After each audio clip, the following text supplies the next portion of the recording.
Hi, I'm Kylie Biley, and today I'm going to be talking about my experience living in LA as a trans woman.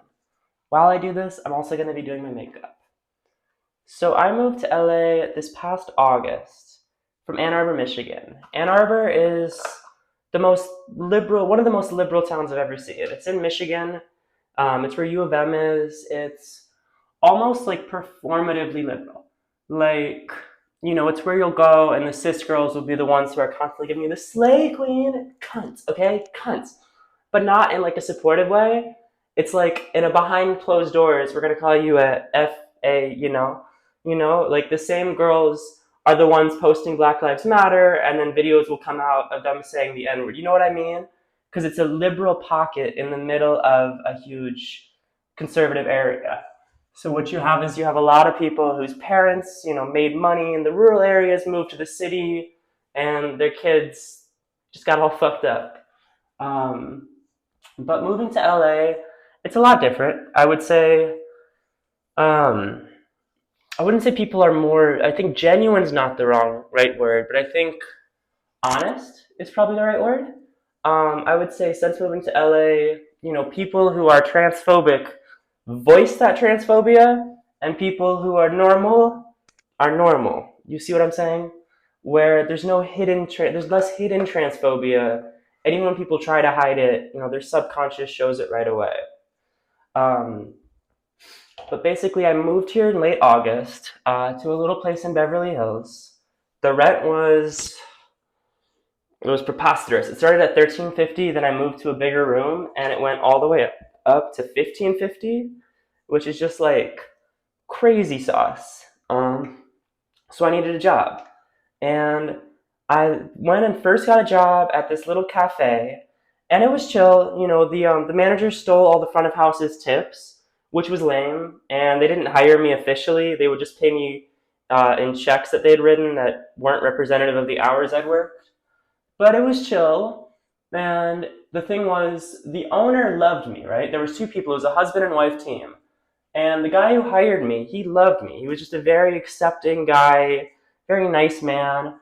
But his wife, it seemed, my vibe that I got, and I always get a vibe, was that it made her uncomfortable that I was transgender.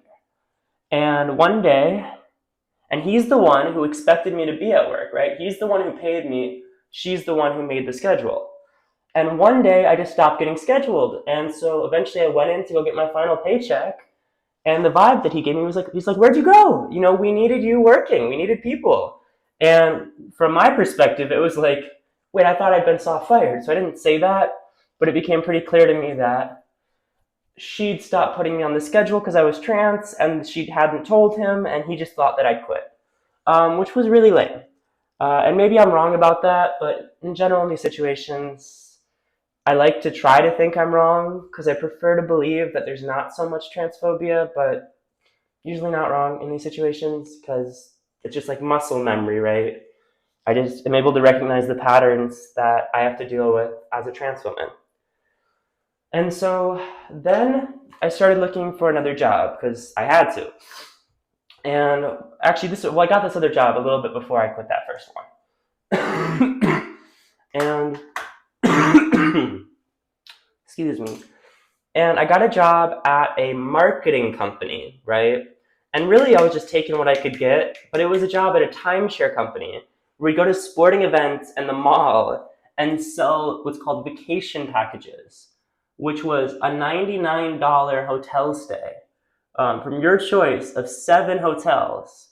And you have 2 years to use it, and the only stipulation is that once you get there, you have to go to a timeshare presentation.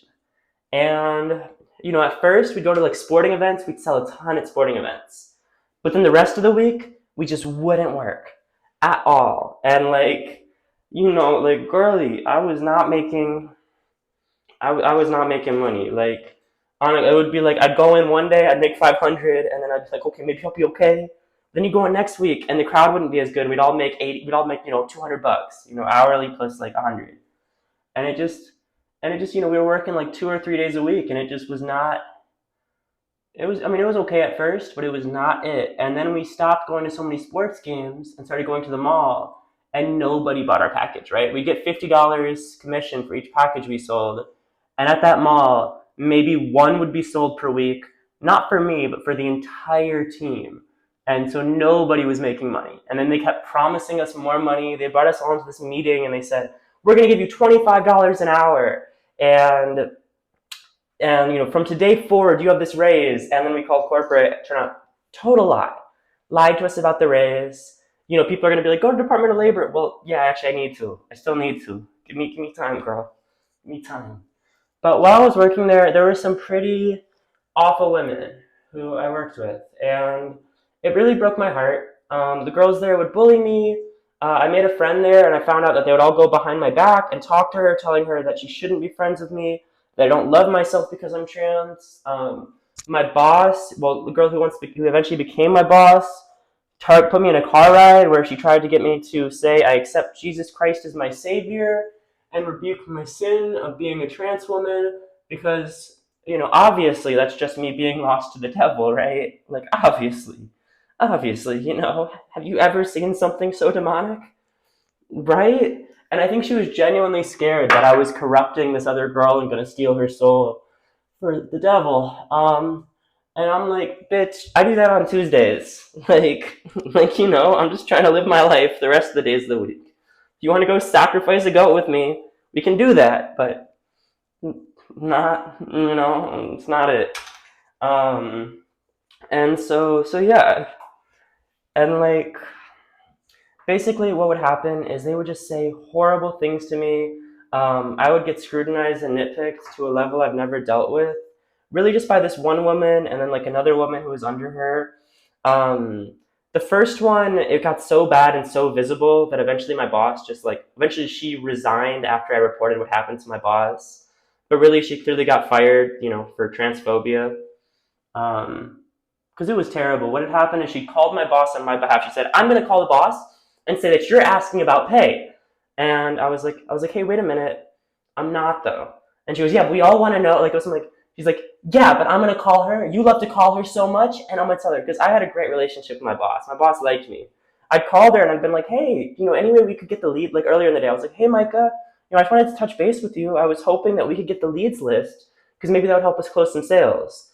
And I called my boss, her name, oh gosh, Miki, right? And I was like, hey, Miki. And she'd been like, sorry, we can't do that, Kylie.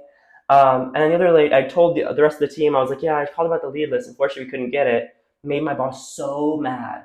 And she wasn't even really my boss because she was paid the same amount as me. She was just a team lead who would yell at me. And then she's like, well, you love to call Miki so much, so how about I just call her on your behalf? And Kylie's saying we don't get paid for our breaks. And then she calls, and I was like, hey, I didn't say that. And the other mean girls on the team were like, yes, Kylie, you asked her to call. Why are you lying? And it was just really horrible, and I cried. And then I reported the situation to Miki. And the next day, that boss person was gone. But the new one who filled in, what's crazy, we'll call her Nikki. No, that's not what we're going to call her. We'll call her, yeah, sure, Nikki. We'll call her Nikki. And Nikki had buddied up to me when she first got there. She saw that I was the black sheep. She saw that they didn't treat me well, but she also saw that I got more sales than anybody, which I did. I was, for a while, the top salesperson. Eventually, some other people did come in and, they did more. My friend who worked there, she was great. We'll call her Sam.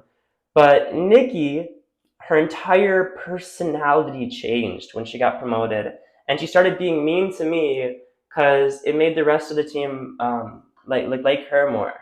And it was just really horrible. And then eventually I went in one day and I was just working and she had the clock info and I tried to go over to her and ask for it, which we just do, even if they're in the middle of the sale, that's just the precedent.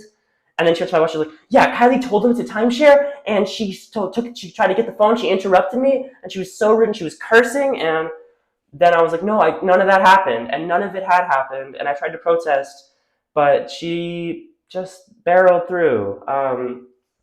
And I've dealt with transphobia like this at jobs before. I worked at a Roots Chris, and there was a guy who I worked with. You know what, I'm just gonna say it, we'll call him Devin with an I, okay? Like we'll call him Devin instead of Devin. His name wasn't Dev for the sake of this video. His name wasn't Devin, it was Devin, right? Okay, and he'd been like, "Can I just ask you a question?" He's like, "Well, a lot of trans girls, and he's like, trans people say they feel like a woman. Well, murderers and pedophiles say they feel like a murderer. They feel like a pedophile. RAPISTS say they feel like one of those. So how's that any different?" And I was appalled, okay? And I reported it to my manager, and I was almost crying. And they were just like, "Well, Kylie, that's not a work appropriate conversation. You need to keep the topics work appropriate." And then they kept going with this awful shit. And I was like, "Hey, I'm not really comfortable working with Devin. They've talked about these things that made me uncomfortable." And then they just let me go.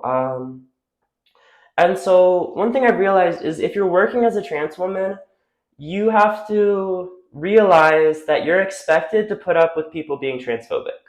In today's political climate, you can say anything you want about trans people and get away with it. And so if you are a trans girl hoping to work in a big city, um, just know that wage working sucks. It just sucks. And what I see here is there are girls who, do porn and make content and they do well. Or there's like girls who are programmers who do well. But unless you are able to work from home, I would say LA has been hard as a trans girl. If you're passing, it's different. If you're passing, forget my whole experience, you're gonna have it good, right? Because if you're passing, it's fine. But I'm almost passing. My voice isn't quite there, and I need to get facial feminization surgery. So, yeah. But I just I like it's just been a little tricky. And so I've been going to more interviews than I've ever gone to. Before I moved here, like my resume is strong. I've worked in Michelin starred restaurants. I've worked in restaurants up for James Beard Awards. Like I've worked in all the fine dining industry.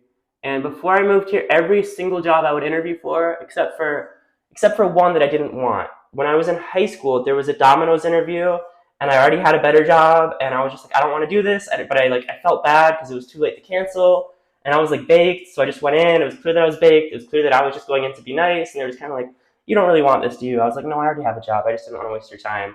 And then they were like, "What?" And I was like, "Yeah, I don't know. I'm sorry." And it was like, okay. But aside from that time, before moving to LA, I've gotten every job I've interviewed for. So the polarity between that and here not getting shit is so disheartening.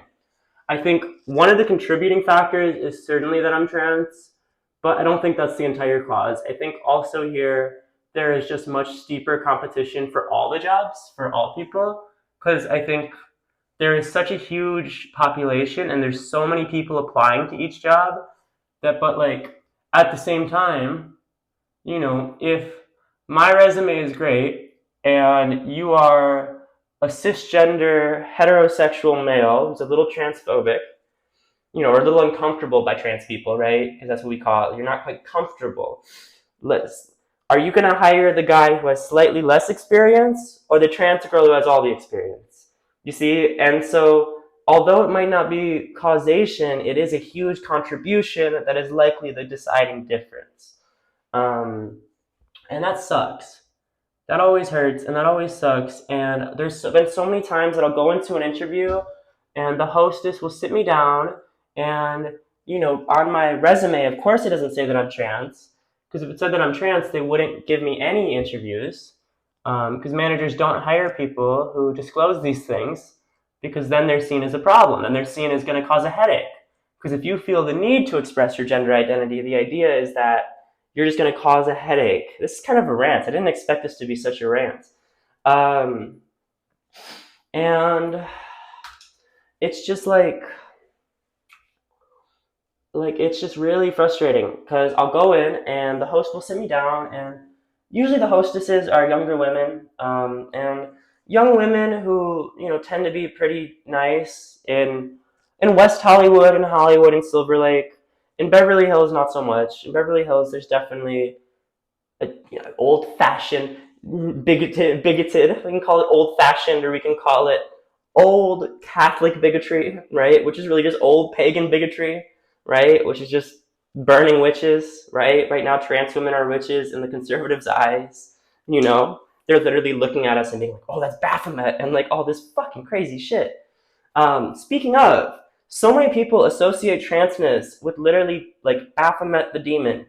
Now, there's a huge misconception there, both about trans people that we have that it has anything to do with dogma or beliefs. First off, let me separate trans folks from that. You know, there it is. Let me just. But then second, what Baphomet represents is balance, y'all. It represents yin and yang. It's just a different symbology.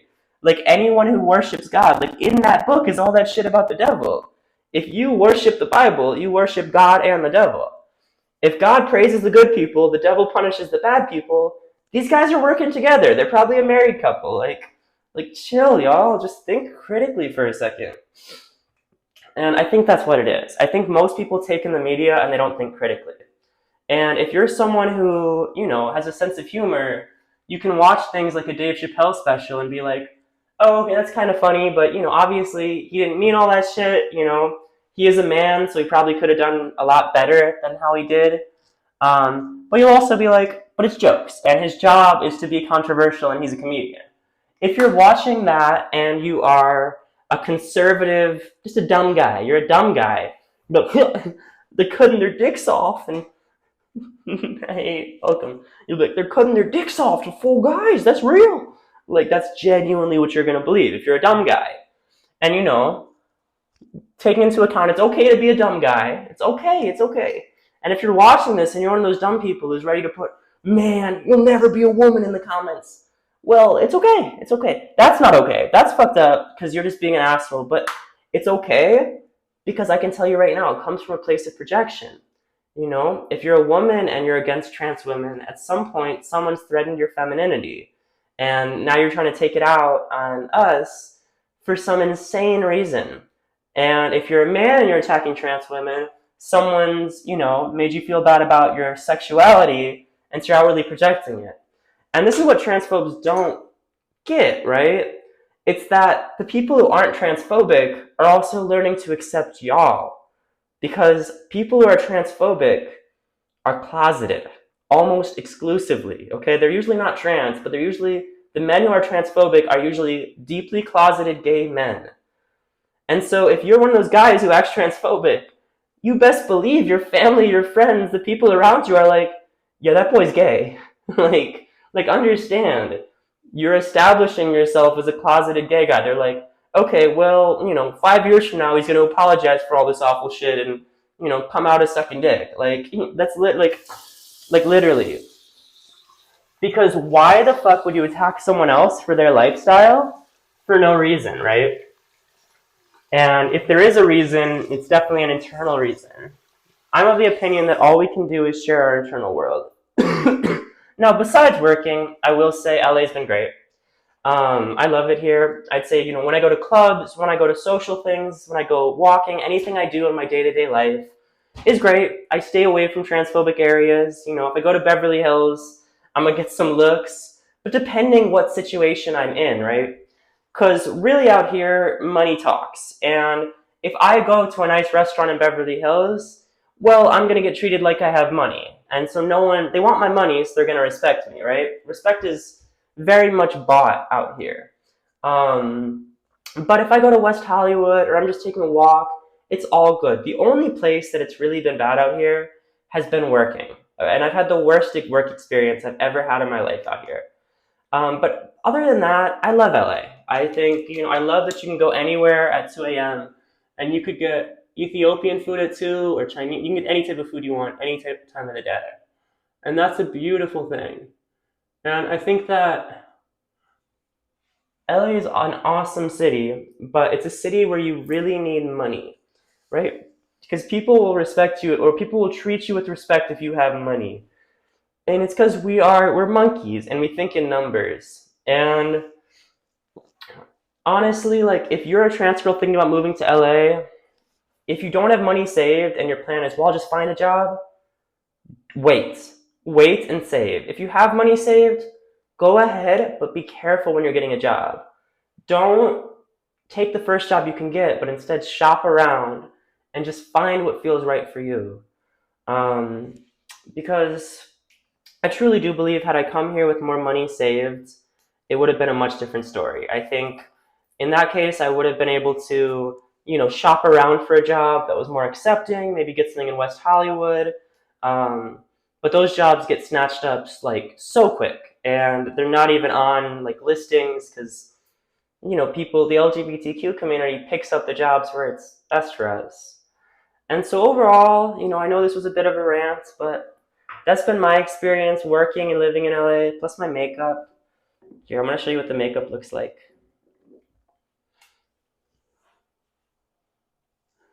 Oh gosh. Well, this is what it looks like. Anyways, thank you so much for watching. I know this one was a little more hectic, but yeah, I'll see you in the next video. Bye!